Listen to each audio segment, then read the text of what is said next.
गुजरात सरकार के honourable minister त्रिकम भाई आहिर हमारे बीच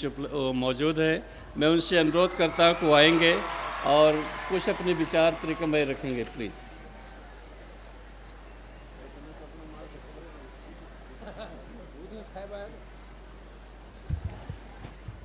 धन्यवाद। प्रासला मुकामे आ सार्वत्रिक रीते परम पवित्र जग्या ઉપર ઉપસ્થિત જેમના રૂડા આશીર્વાદ આપણા સૌના ઉપર સમગ્ર જીવસૃષ્ટિ ન માત્ર મનુષ્ય પરંતુ સમગ્ર જીવસૃષ્ટિ ઉપર અપાર કૃપા વરસી રહી છે એવા પૂજ્ય ગુરુજી, આપણા ગુજરાતના મહેમાન મધ્યપ્રદેશ રાજ્યના મુખ્યમંત્રી, હું તો આદરણીય યાદવ સાહેબના આગમનથી સમગ્ર ગુજરાત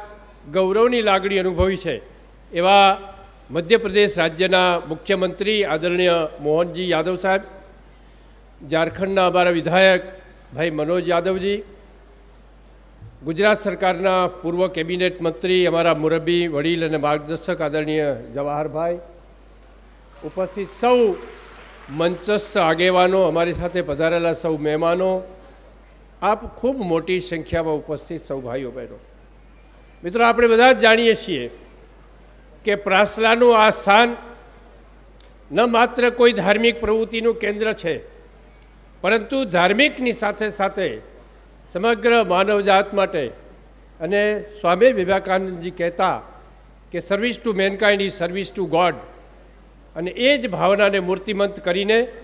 સમગ્ર આશ્રમ અને એની જે રીતે પ્રવૃત્તિઓ ચાલી રહી છે એના દ્વારા સમગ્ર જીવસૃષ્ટિની જે સેવા થઈ રહી છે એ મિત્રો, એ ગુણવત્તાસભર સેવા જે છે એનું ઉદાહરણ સમગ્ર ગુજરાતમાં આ પ્રાસલાના સ્થાનો છે. હમણાં ગુરુજી મને બતાવતા હતા કે 2001માં જ્યારે ભૂકંપ આવ્યો અને ખાસ કરીને ખૂબ મોટા પ્રમાણમાં ગુજરાતના અન્ય ભાગોની સાથે સાથે કચ્છ જિલ્લામાં પણ ખૂબ મોટું જ્યારે નુકસાન થયું હતું, ત્યારે પ્રાસલાના આ સ્થળેથી પણ ગુરુજીના આશીર્વાદથી કચ્છના 5 ગામોને દત્તક લઈને ભૂકંપમાં ભાંગેલા કચ્છને નવસર્જન કરવા માટેના પ્રયત્નોમાં એ આ સંસ્થા જ્યારે પૂરક બની હોય ત્યારે આજના દિને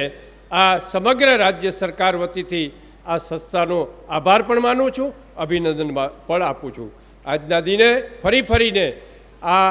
મધ્યપ્રદેશથી આપણને સૌને આશીર્વાદ આપવા માટે, આપણે સૌને સંદેશો, કારણ કે એ વ્યક્તિત્વ જ એમનું જીવન છે, એવા મધ્યપ્રદેશ રાજ્યના સન્માનીય મુખ્યમંત્રી શ્રી યાદવ સાહેબ પધાર્યા છે. હું ફરીને એમનું હૃદયપૂર્વકનું સ્વાગત કરું છું, સન્માન કરું છું, અને મનોજજીનો પણ ખૂબ ખૂબ સ્વાગત કરું છું. અસ્તુ.